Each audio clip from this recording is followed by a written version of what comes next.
Okay, moving on, and thanking you all for your patience. It is my pleasure to introduce Mike Buchanan. I've known Mike for quite some time. This is my first time meeting him, though. I'm a huge fan of his. Mike is a British writer, publisher, and human rights advocate for men and boys. He is the leader of a political party, Justice for Men and Boys, which will be contesting 30 seats in the May 2015 election. He will personally be contesting a seat in Bedford and Kempson. He's the author of 9 books, including The Glass Ceiling Delusion, The Real Reasons More Women Don't Reach Senior Positions. He has interviewed on the BBC, London Live, and has appeared in countless newspaper articles for his tireless work advocating for British men and boys. Mike worked for the Conservative Party from 2006 to 2008, but resigned his party membership in late 2009 to protest at Conservative Party leader David Cameron's adoption of women-only prospective parliamentary candidate shortlists for some constituencies. Mike runs 4 blogs: Justice for Men and Boys, the Anti-Feminism League, the Alternative Sexism Project, and Campaign for Merit in Business. He openly publishes his email, home address, and phone number, and welcomes critics to respond to him personally as a human being. His books are recommended by professors of sociology, psychology, and business. He was formerly a business executive who took early retirement to focus on the issues facing Britain's men and boys. Please welcome Mike Buchanan.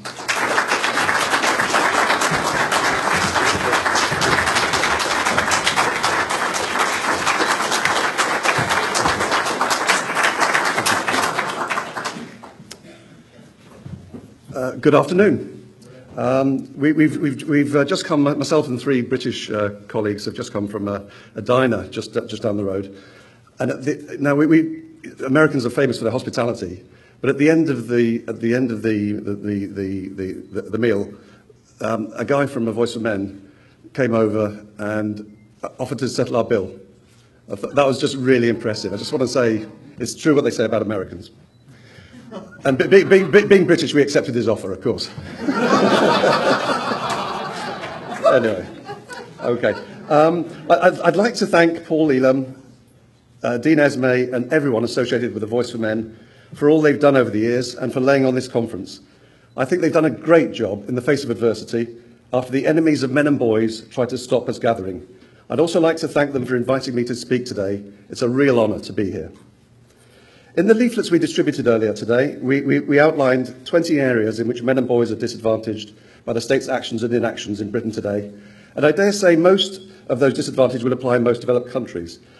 The state colludes with malicious mothers to deny fathers access to their children after relationship breakdowns, which, in our view, and I think the view of most people in this room, I'm sure, is emotional abuse of children, fathers, grandparents, and so many others. The state offers little or no support to male victims of domestic violence. The state disadvantages men with respect to education, employment, and through the justice system, it treats men far more harshly than it treats women. The state assaults men and boys in many other areas too. The extent of state-sponsored assaults on men and boys is truly breathtaking. The state is like a train which only ever goes in one direction. The speed might vary, but the destination is always the same, ever more privileging of women and girls, regardless of the consequences. So a privileged class becomes ever more privileged over time, while the life outcomes for men and boys become steadily worse. Now, the facts and figures I'll be outlining today relate mainly to the UK, of course, but I sense the picture is broadly similar in many and possibly even most developed countries. Today I'm going to present the case for the men's human rights movement to take what I think is an overdue and important next step in its evolution. We need to become an effective force politically. I'm convinced it won't be long before there are men's rights parties in many, if not most, developing and developed countries. And I'll be outlining 2 very important and useful things that happen when you launch a men's rights party. So let's start the areas of disadvantaging with education. Boys have become ever more disadvantaged by an increasingly feminised education system over the past few decades. And today in the UK, as I think in the US, only 40% of university students are women. Now, when most students were men, the state deemed it a problem to be addressed. Now that most students are women, apparently there isn't a problem anymore, which is nice. For decades, government programs have sought to encourage young women into traditional male typical fields such as engineering. At Brunel University today, female postgraduate engineering students are entitled to additional grants worth the equivalent of over $34,000 per year, solely on the grounds of their gender. The media cover interest in this, absolute zero. So, this is happening, although it's long been understood why women are far less inclined to go into engineering than, say, medicine, and regardless of the fact that fewer female graduates take up careers in engineering. Most female engineers never return to the profession after having children. So taxpayers are bribing women with little or no interest in the field to go into the profession, although they're unlikely to have lengthy careers in it. And at the same time, they're denying university places and therefore engineering careers to men.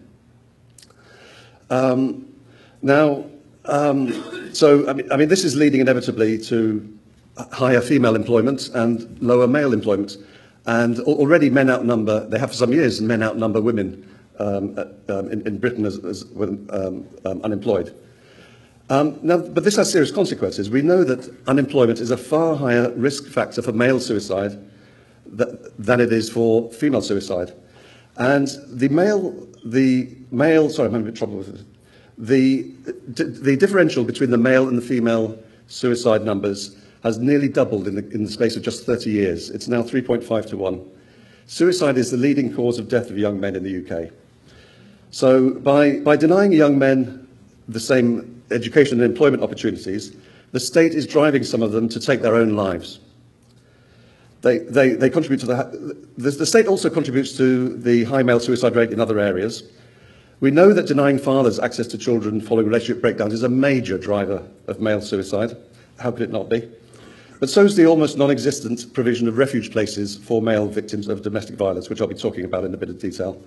The state is making, the bottom line is the state is making men's lives so unbearable that for many of them, they'd sooner end their lives than carry on. That's the bottom line here. And by giving ever more privilege to women as a class, by disadvantaging men and denying them support, the state is killing men. It is really as black and white as that. Now, who is it that finances the state that disadvantages men and boys in so many areas? It's men in the main, ironically. British men pay 72% of the income tax collected in the UK, women only 28%. In US dollar terms, British men pay an extra $108 billion, that's $108,000 million more income tax than British women. I'd be interested to know the equivalent figures in the States, given the population of the US is almost exactly 5 times that of the UK. If it's proportionate, American men are paying an eye-watering additional $540,000 million in income tax every year compared with American women. So it's overwhelmingly men who finance the state-run institutions which assault the interests of men and boys. It's overwhelmingly men who pay the salaries of the individuals working in those institutions. Men are sponsoring their own muggers. Across the developed world, there's an unholy alliance between the state and feminists. Feminists always make the disadvantaging of men worse than it would otherwise be. Given that they're female supremacists driven by misandry, the hatred of men and boys, how could it possibly be otherwise? Feminism has some key vulnerabilities, though, as an ideology, one of which is becoming ever more apparent over time. Feminists' appetite for advantaging women and girls over men and boys is insatiable. For over 30 years, feminists have worked through the state to attack many of the pillars of civilized society, most notably marriage and the nuclear family. We're seeing ever more examples of outrageous advantaging of women and girls, such as the $34,000 additional grants I mentioned earlier on. And as the advantaging of women and girls and the disadvantaging of men and boys becomes ever more obvious to more people, opposition to feminists will inevitably rise. So the $64,000 question, what options do citizens in democratic countries have to stop the state assaulting the human rights of men and boys? Decade after decade, men and women have sought to influence governments through presenting rational arguments. So how does that work out? when those arguments show the state's preferred policy directions are harming men. Let's look at one of our key areas of interest, domestic violence. Huge numbers of studies tell us that women are at least as physically aggressive towards intimate partners as men. It's long been known that while most domestic violence is reciprocal, where it's one way, the perpetrator is more likely to be a woman than a man. And feminists will tell you that this is because female perpetrators are acting proactively in self-defense, so a preemptive strike, if you like, I guess. It's very rarely the case, though. Dr. Nicola Graham-Kevin, a leading British authority on domestic violence, reports that just 4% of female perpetrators cite self-defense as a motivation. 4%. Now, some of you will have seen a video recently set in a London park. It showed the public's double standards when it comes to responding or not responding to a man becoming aggressive towards his female partner and to a woman becoming aggressive towards her male partner. The double standards displayed by the passers-by were, though, predictable. Both men and women did nothing, absolutely nothing, to stop the man being assaulted, while they rushed to support the woman who's being assaulted. Indeed, a number of passers-by, both men and women, laughed at the situation in which the man was being assaulted. The video went viral in days, and hits reached 3 million in the first week. It's now been viewed by over 7 million people, and the feedback has been overwhelmingly positive. The video was commissioned by Mankind Initiative, a highly respected male charity supporting male victims of domestic abuse.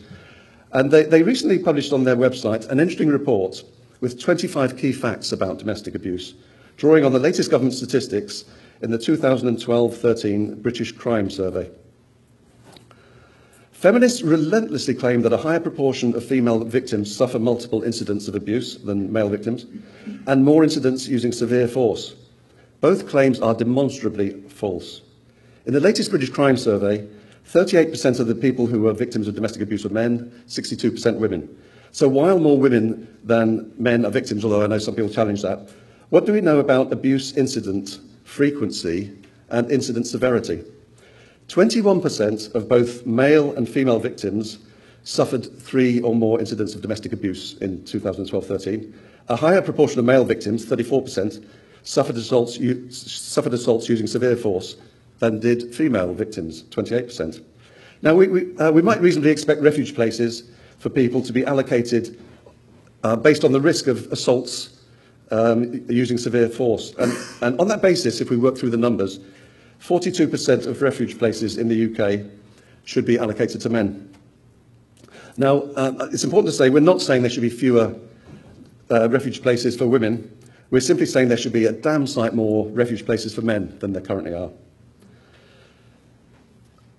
In the UK, there are over 4,000 refuge places for women at risk and only 25 places for men at risk. For every refuge place available for a man in the UK, there are 100 available for women at risk. But in fact, the situation is even worse than that for men, because some of these 25 places are available only for either gay or straight men, and some only for men living in a local area of the refuge. So the chance of a battered man finding a refuge place in the UK near where he lives and works, even when he's in considerable danger from a violent partner, is close to zero. I repeat, this is known to be a driver of the high male suicide rate. How could it not be? This brings me on to another claim regularly made by feminists, and it was put to me in a TV discussion only very recently. Feminists say women should get the vast majority of available refuge places because women are far more likely than men to die at the hands of their partners or ex-partners. But what if we include in our analysis deaths by suicide provoked by domestic violence? I turn to an American researcher, Richard Davis, who published a report in 2009. This is one of the report's conclusions. When domestic violence-related suicides are combined with domestic violence-related homicides, the total number of domestic violence-related deaths are higher for males than females. Quite an astonishing finding, and you'll never see that in the mainstream media, I can guarantee you. It blows out of the water the whole feminist argument for women to have the vast majority, for virtually all the refuge places to be allocated to women. Now, most of the key facts about the nature of domestic violence have been known for decades. So what have rational arguments, based on this huge body of evidence, done to move governments to provide practical support for male victims of domestic violence? Nothing, or virtually nothing. The mainstream media, too, bears responsibility for relentlessly peddling feminist narratives. In this area, as many others, the general public is woefully misinformed about domestic violence. Some months ago, we sent the BBC a formal complaint about a lengthy piece in a news programme in which men were portrayed only as perpetrators and women only as victims. We detailed in our lengthy complaint over 50 breaches of the BBC's editorial guidelines in the piece, over 50. Our complaint was rejected. We weren't surprised. I think it probably takes 100 breaches before they break up. When it comes to taking advice on domestic violence issues, the government listens to feminist organisations such as Women Aid. In Britain, we're only too used to the sight and sound of Polly Neate, the organisation's CEO. We recently put on our website a detailed analysis of comments made by a Women's Aid spokesman in an online discussion. We proved the woman had made at least 7 statements which were demonstrably either lies or misleading. We presented our evidence to Polly Neate and invited her to retract the statements. Predictably, she declined to do so. We've publicly challenged many feminists to retract lies they or their organisations have spoken or written. Not one has ever done so. They're beyond shameless, and that won't come as a surprise to anyone in this room, but it's just true. Now, the lack of impact of rational arguments on government policy directions is undeniable. It's true in domestic violence, but it's true in 20 areas. So what alternatives are we left with? One obvious one is to launch a political party, given that almost half the electorate is male. We launched Justice for Men and Boys early last year, and it would be fair to say many if not most of our policy directions are socially conservative. And we're focusing our effort on pushing the Conservative Party into becoming less hostile to men and boys. So we'll target Conservative marginal seats in next year's general election. We're recommending to people interested in forming a party that if they form a left-of-centre party, they shouldn't attack people on the right advocating for men and boys. They should attack people on their own side who are abandoning them. If they form a right-of-centre party, they shouldn't attack people on the left, again supporting men and boys. They should attack, the people on the right who are abandoning them. The goal must be to force all political parties to change. Earlier, I used the metaphor of the state as a train that only ever goes in one direction, advantaging women and girls at the expense of men and boys. Staying with that metaphor, our objective is to lay a damn great concrete block on the rails at general elections. When the parties know that the price for assaulting men and boys could be 5 years out of office, they'll have to start making changes. After we published our party's website, we were both surprised and delighted when 2 things happened almost immediately that we didn't predict. Donations started arriving from day one, and including some generous ones from people who'd been following my other campaigns, but had never made themselves known to us, nor donated anything. And it was an early indication, I think, that when you present something tangible rather than only conceptual, people are more likely to make donations. And of course, AVFM recently had the experience of needing to quickly raise $25,000 for additional security here. And a crowdfunder raised the sum in, I believe, under 22 hours. Hour after hour, I was watching donations coming into that, and I thought, wow, things are changing. This is getting traction. An outstanding achievement, I've got to say. Outstanding. Yes.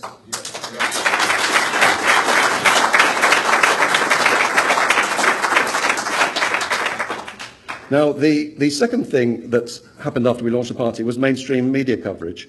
Within 2 or 3 weeks, I'd appeared on a number of BBC national and local radio programmes. One of them, the Jeremy Vine Show, which has a regular audience of 7 million listeners. We aren't getting the media coverage we want, but it was the party, it was forming the party that was the catalyst. I mean, that's the point I want to make, that things happen when you form a party. People are intrigued. Most of our coverage has actually come from the BBC, which is bizarre, because I attack them with some frequency. But anyway, so launching political parties can be expected to result in media attention and donations. And the stark truth is that political parties need both if they're going to make an impact against feminism, which has been a defining ideology of the political establishment and other establishments for at least 30 years, I think across most of the developed world, certainly the UK. I'm convinced that if only a small amount of the time and effort currently expended by men's human rights advocates were directed towards launching and running political parties, the result could be a game changer. Along with AVFM, we're convinced the fight for men's human rights can be waged by men and women of any political persuasion, race, creed, sexuality, and any other characteristic you care to name. At the top of our party's website from the outset, there's been a quotation from Mahatma Gandhi. First they ignore you, then they ridicule you, then they fight you, then you win. Well, our enemies have long ignored us, they've long ridiculed us, but now they're fighting us. They didn't want this first international conference on men's issues to go ahead. They fought a voice for men and its legions of supporters, and they lost.